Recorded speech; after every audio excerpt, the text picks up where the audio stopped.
Hello, and thank you for listening. My name is Luke Mardigian, the owner of the Mardigian Agency, and you are listening to Be Insured, where we talk about business, leadership, and insurance. That way, on your worst day, when you need it the most, you will be insured. This pandemic has hit our small business community hard here in Michigan, and I'm sure many of our listeners can relate to how difficult it's been to lead your team and to continue to keep running your company profitably during such an unpredictable time. It's really, really hard.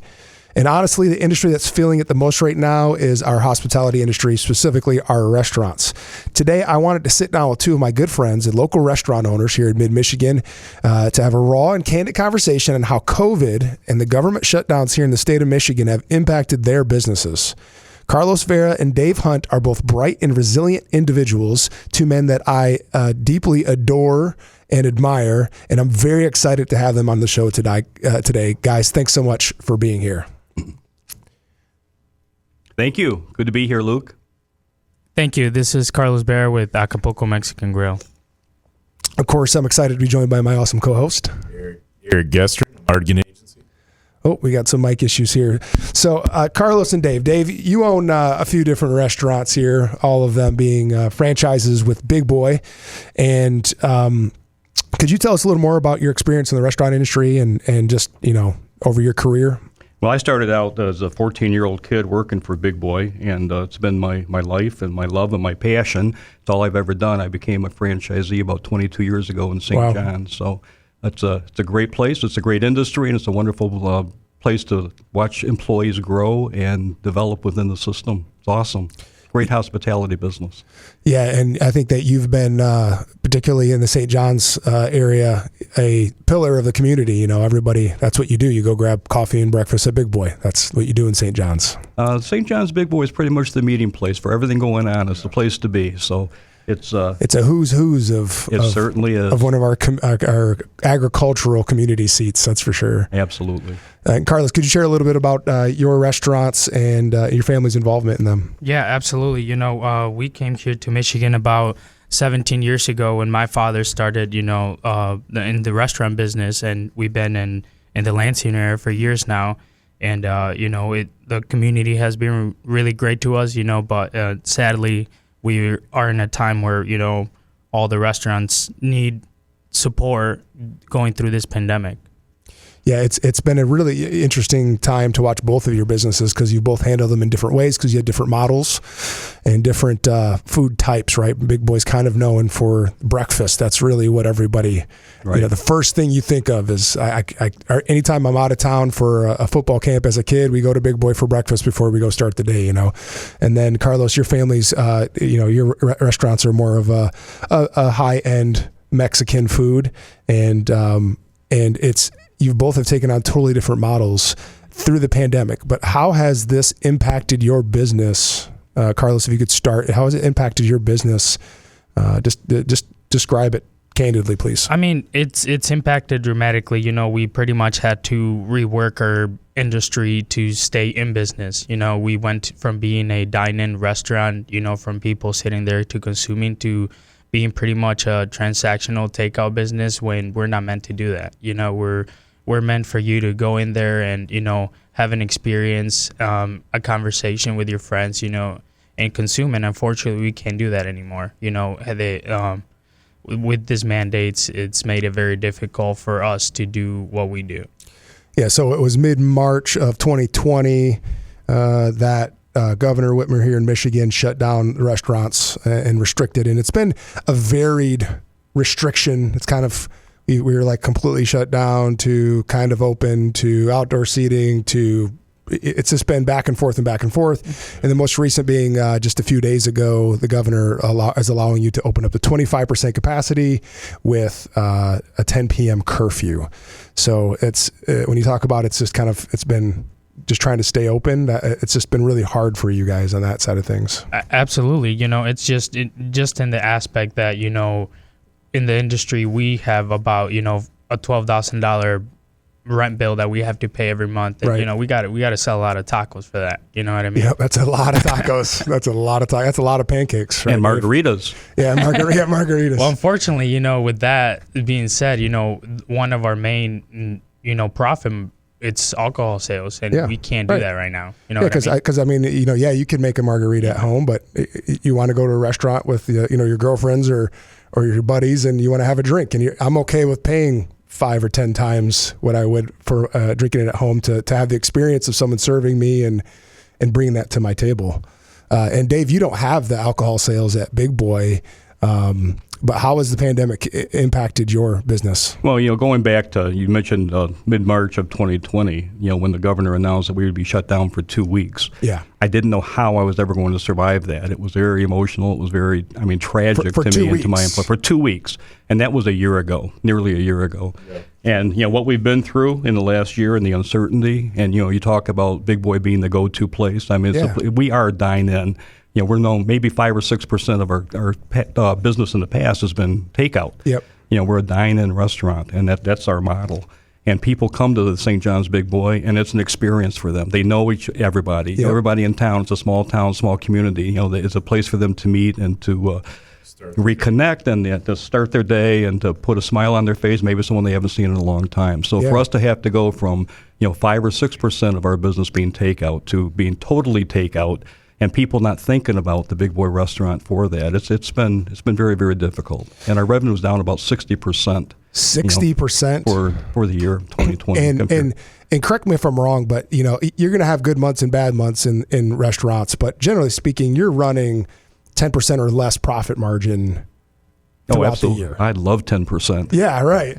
And I mean, when you go out to California, they try to run like a 10 or 12% because, the numbers are, obviously they have the mandated minimum wage and a number of other issues that we don't have here in Michigan.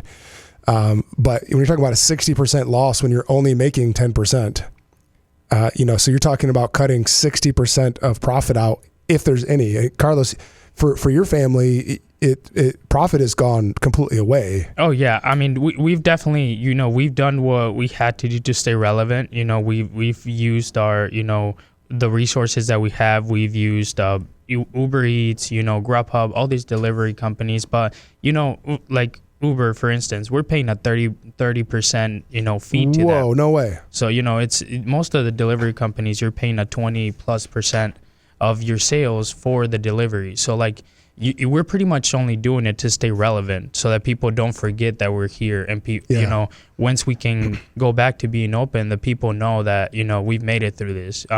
We've been grateful enough to being able to keep the doors open and keep most of the people employed, but it's been difficult, even though we've had to face this adversity and been trying to use the resources that we have. It's still been a challenge. I'm sure you can attest to that. Absolutely. You had a unique challenge because one of your part of your business model is that your cooks are much like yourself from Mexico. They're born in Mexico and they come here for work legally, all that good stuff. And you can't just lay them off, because if you do, they're not. I mean, absolutely.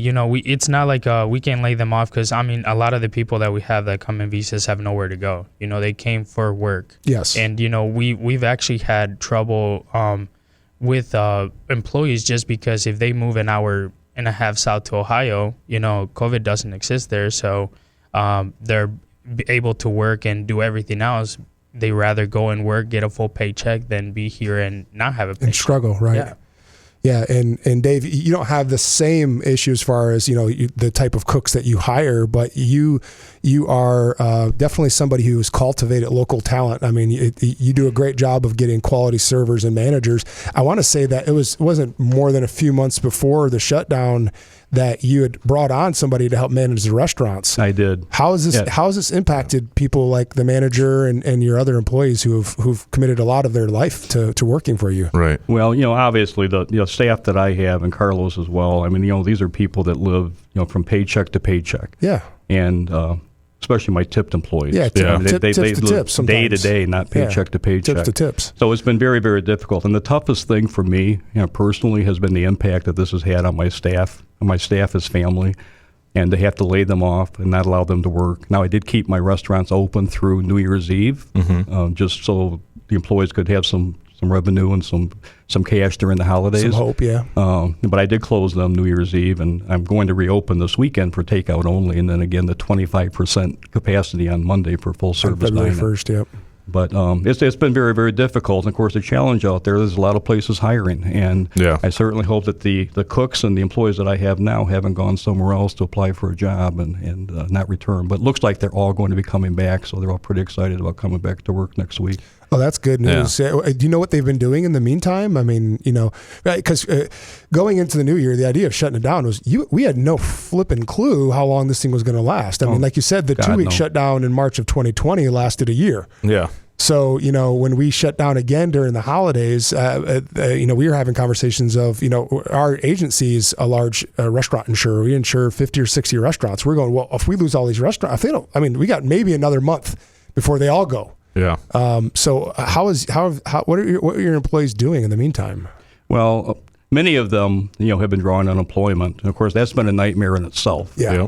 For those trying to navigate the UIA system. And as an employer, of course, I've had great unemployment experience in the years that I've been in business. I just don't lose employees. Right.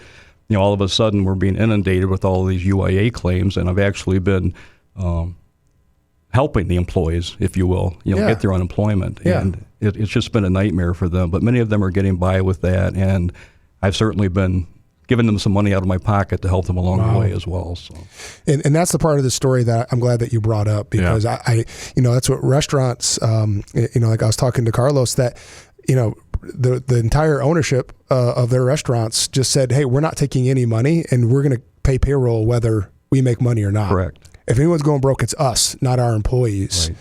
And I think that there's this undertone, I think, in the it's the media, right? The media can cast whatever shadow they want to on whatever they want, because apparently that's what they do. But the undertone's been like, well, these restaurants always do so well because they make so much money on alcohol and blah, blah, blah, blah, blah. And nobody realizes that you as the owner are the one who carries the entire burden for dozens of all the employees. Not employees, families. Exactly. Because even though Dave cares about his employees, he cares about the kids of his employees who need food on their table in the morning. 100%.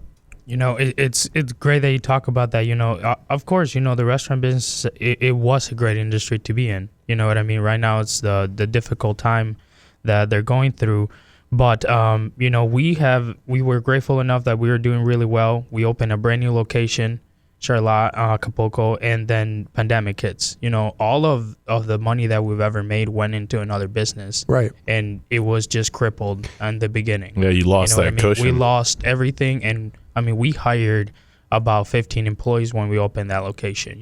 What do? You just open a location. Do you let all your employees go? You just came into a town where, you're hoping that people love it. Yeah. And they can't even get the experience to going to dine in a restaurant because pandemic. You opened it up in that particular city in Charlotte because there's really no other restaurant serving them well, that community well. You came into a building that was fairly dilapidated and fixed it up, and it looks like I could probably live there. Honestly, it's so pretty. Eat off the floor.